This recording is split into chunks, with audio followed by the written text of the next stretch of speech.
The restaurant went quiet the moment the hostess asked them to leave. Forks froze mid-air. Conversations dissolved into an uncomfortable hush. In the center of the room, beneath warm lighting and crystal chandeliers, a little girl tightened her grip on her father's hand. Her name was Sophie Halle, and she was scared.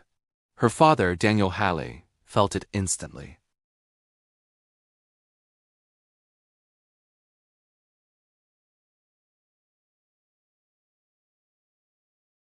Daniel had stood outside for 10 minutes before walking in, checking reviews, calculating numbers in his head, nearly turning around twice. But it was Sophie's 8th birthday. She'd asked him that morning, eyes hopeful over a bowl of cereal. "Dad, can we go somewhere fancy? Just once?"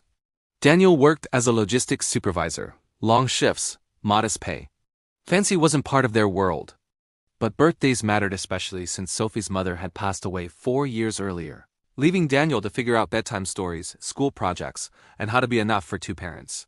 So he said yes. Inside, everything felt intimidating. White tablecloths, polished silverware, servers who moved like they were part of a choreographed performance. Daniel adjusted his jacket, the best one he owned, hoping no one noticed the loose thread at the cuff. They were seated near the center of the room. Across from them sat a woman who seemed to belong there effortlessly. Her name was Isabel Laurent, though Daniel didn't know it then. She was a billionaire investor, widely known, quietly powerful. Her posture was perfect, her expression composed, though distant. Staff checked on her constantly, careful not to linger too long. To Sophie, she was something else entirely. "Daddy," Sophie whispered, tugging his sleeve. "Is she a princess?" Daniel smiled. Something like that. Everything was going fine until Sophie's excitement bubbled over. When a server brought a small dessert with a candle, Sophie clapped her hands and accidentally knocked her spoon to the floor. The sound echoed louder than it should have. Daniel reached down immediately. "I'm so sorry," he said softly. "She didn't mean." Before he could finish, the hostess appeared. Her smile was polite, but tight. "Sir," she said, her voice low but audible, "this section is reserved for our preferred guests." "There seems to have been a misunderstanding." Daniel's stomach dropped.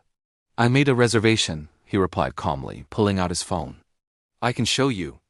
The hostess glanced at Sophie, then at Daniel's worn shoes. "This area is usually exclusive," she said.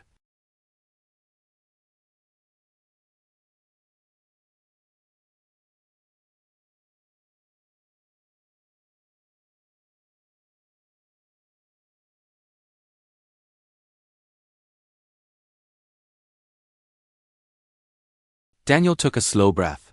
"She's with me," he said. 4 words, calm, steady, unapologetic. The room stilled. Isabel froze, her hand hovering over her glass.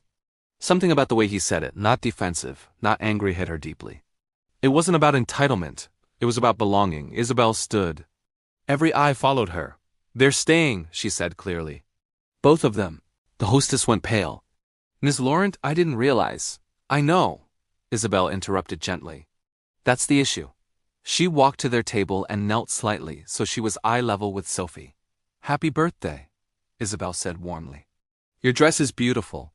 Sophie blinked. "Thank you. Are you really a princess?" Isabel laughed softly. "No, but kindness is better than a crown." She turned to Daniel.